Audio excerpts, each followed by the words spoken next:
Chhattisgarh Telangana border पर स्थित करगेगुट्टा पहाड़ी करीब 60 किलोमीटर लंबी है। यहाँ तापमान भी 40 से 45 डिग्री से ज़्यादा ही रहता है। जवानों को हर कदम पर इम्प्रोवाइज्ड एक्सप्लोसिव डिवाइस यानी आईईडी के जोखिम का सामना करना था। पत्थर, पत्तों और नीचे पड़ी टहनियों पर गलत पांव पड़ते ही न जाने कब विस्फोट हो जाए, कोई नहीं जानता था। लेकिन गृहमंत्री अमित शाह ने 31 मार्च 2026 तक नक्सलवाद के पूर्ण खात्मे की घोषणा की है। इसलिए देश के सबसे बड़े केंद्रीय अर्धसैनिक बल यानी सीआरपीएफ और इसकी विशेष इकाई कोबरा, जिसे जंगल वॉरफेयर में खासी महारत हासिल है, सभी तरह के खतरों के बीच नक्सलियों के ठिकानों की तरफ बढ़ चली। करगेगुट्टा पहाड़ी पर 300-400 नक्सली मौजूद थे। सीआरपीएफ के साथ छत्तीसगढ़ पुलिस की विशेष इकाई डीआरजी भी थी। ऑपरेशन ब्लैक फॉरेस्ट के तहत पहाड़ी की जबरदस्त घेराबंदी की गई। सीआरपीएफ डीजी ज्ञानेंद्र प्रताप सिंह कहते हैं कि करगेगुट्टा में अंतर्राष्ट्रीय बॉर्डर की तर्ज पर बारूद बिछा था। वहां हर कदम पर माइनिंग लगाई गई थी। लगभग 3 सप्ताह के इस ऑपरेशन में जब सुरक्षा बल पहाड़ी के टॉप पर पहुंचे तो सभी की आंखें खुली रह गईं। छोटी बड़ी लगभग 250 गुफाओं का राज खुलते देर नहीं लगी। हथियार और बारूद तैयार करने के 4-4 कारखाने पहाड़ी पर नक्सलियों के तगड़े होल्ड की कहानी बयां कर रहे थे। ऑपरेशन ब्लैक फॉरेस्ट को करीब से जानने समझने के लिए amarujala.com बीजापुर के नक्सल प्रभावित इलाके करगेगुट्टा, जिसे KGH भी कहते हैं, उसके सबसे निकटवर्तीय फॉरवर्ड ऑपरेटिंग बेस यानी FOB गलगम पर पहुंचा। करगेगुट्टा के आसपास सीआरपीएफ ने कई FOB स्थापित की है।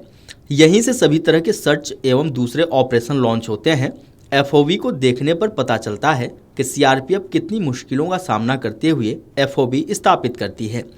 सीआरपीएफ डीजी जीपी सिंह कहते हैं कि केंद्रीय गृहमंत्री अमित शाह के नक्सलवाद को 31 मार्च 2026 तक खात्मे के संकल्प को पूरा करने के लिए हम प्रतिबद्ध हैं। ऑपरेशन ब्लैक फॉरेस्ट में 31 नक्सलियों के शव बरामद किए गए।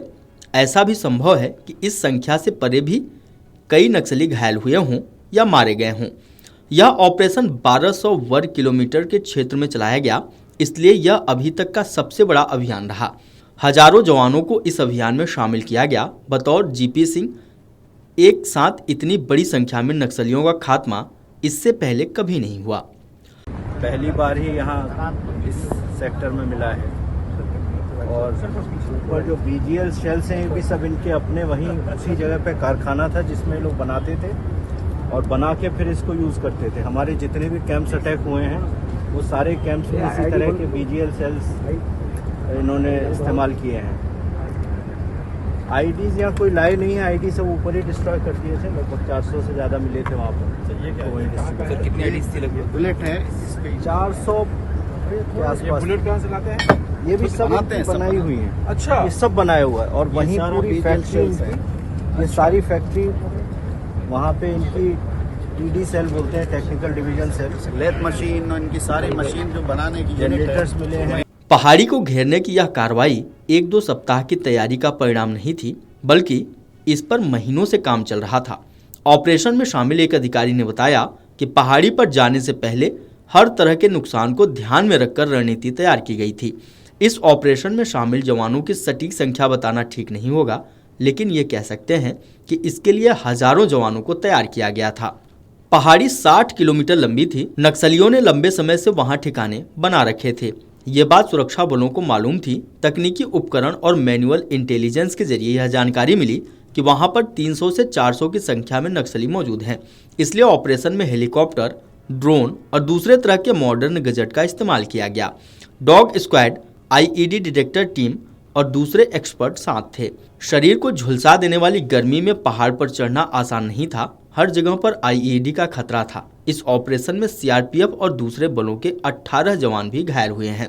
इस ऑपरेशन को लेकर एक अधिकारी ने बताया कि जवानों को एक साथ आगे नहीं बढ़ाया गया, उन्हें रिप्लेस किया जाता रहा। जैसे ही एक पार्टी वापस आती, दूसरी पार्टी मोर्चे पर पहुंच जाती। उस पहाड़ी पर लंबे समय से आम लोगों का आना जाना बंद था। लोकल पुलिस भी वहां नहीं पहुंच सकी थी। नक्सलियों ने इस बात का फायदा उठाया। उन्होंने वहां पर अपना एक मजबूत बेस तैयार कर लिया। 2 टन बारूद का मिलना यह कोई छोटी मोटी बात नहीं है। 150 से अधिक बंकर मिले, 250 गुफाओं में हथियार बनाने से लेकर उनके सुरक्षित भंडारण की व्यवस्था की गई थी। पहाड़ी पर हथियार बारूद तैयार होता था। ऐसी 4 फैक्ट्री मिली थी जिनमें बीजीएल जैसे घातक हथियार तैयार किए जाते थे। नक्सलियों का ट्रेनिंग सेंटर भी था, अस्पताल भी बनाया गया था। नक्सलियों ने इस पहाड़ी को एक किले का रूप दे दिया था। सुरक्षा बलों ने ऑपरेशन ब्लैक फॉरेस्ट शुरू करने से पहले पहाड़ी के हर हिस्से की जानकारी जुटाई थी। नक्सलियों ने पहाड़ी पर सैकड़ों आईईडी लगा रखी थी। यह इसलिए किया गया था जिससे कि कोई भी सुरक्षा बल उन तक नहीं पहुंच सके। सुरक्षा बलों ने 450 आईईडी तो बरामद किए हैं, जबकि अभी वहां अनेक आईईडी ऐसी हैं जिनका पता लगाया जा रहा है। पहाड़ी पर 4 टेक्निकल यूनिटों में आईईडी और बीजीएल बनाए जाते थे। ये काम मैनुअल तरीके से होता था, लोहे को हाथ से काटा जाता था। नक्सलियों का अभेद्य गढ़ समझे जाने वाले इस पहाड़ पर 21 दिन तक मुठभेड़ चली थी। मारे गए जिन 28 नक्सलियों की शिनाख्त हुई, उन पर कुल 1,72,00,000 रुपए के इनाम घोषित थे।